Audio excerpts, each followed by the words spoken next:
A Ordem dos Advogados do Brasil se pronunciou hoje oficialmente sobre a lei aprovada e que aumenta o número de vereadores na Câmara de Valadares, a partir do ano que vem. O repórter Nauef Letieri tem as informações.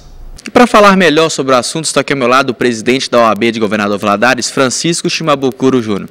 Presidente, como que a OAB avalia o aumento do número de cadeiras para vereadores na Câmara Municipal de Governador Valadares?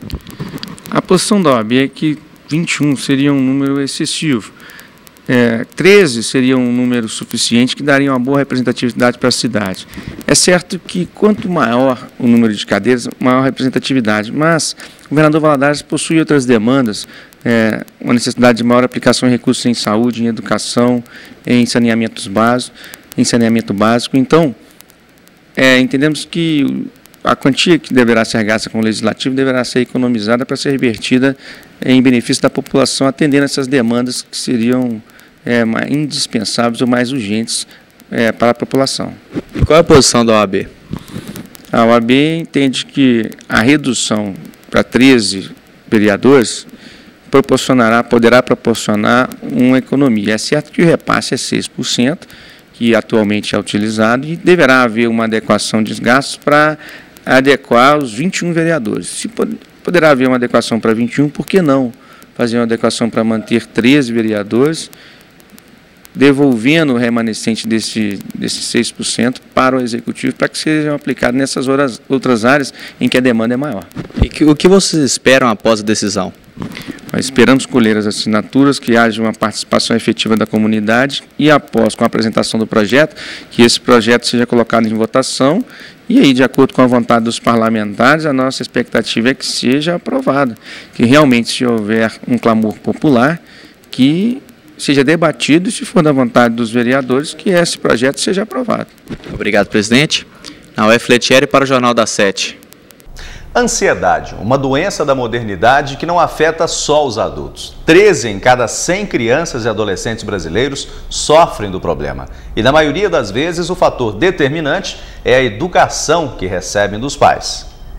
A ansiedade é um sentimento natural, tanto na infância como em qualquer outra etapa da vida. Mas o problema tem afetado muito as crianças. Em suas formas mais graves, ela pode afetar o raciocínio, a habilidade de tomar decisões, aprendizado e também a concentração. Antes as crianças não eram tão ansiosas como são atualmente. E uma das características principais dessa manifestação da ansiedade é a ausência dos pais na dinâmica familiar como agentes educativos eficazes. Quando é diagnosticado o distúrbio, o tratamento começa em casa, com a mudança no comportamento dos pais. Quanto mais ausentes os pais do processo educativo dos filhos, maior a chance da criança desenvolver um transtorno ansioso. Pesquisas recentes revelam que o transtorno cresceu 60% entre as crianças com mais de 5 anos. A ansiedade infantil pode ser causada por problemas psicológicos, alterações nos transmissores químicos cerebrais, doenças na tireoide, infecções e até mesmo componentes genéticos. Tem um componente genético, mas esse componente, perto do componente cultural, ele não tem tanta relevância quanto ao modo que os pais educam os filhos. As crianças estão dormindo muito tarde e com isso o sono é curto, noturno, e as crianças estão começando a assistir muitos programas inapropriados para a idade deles.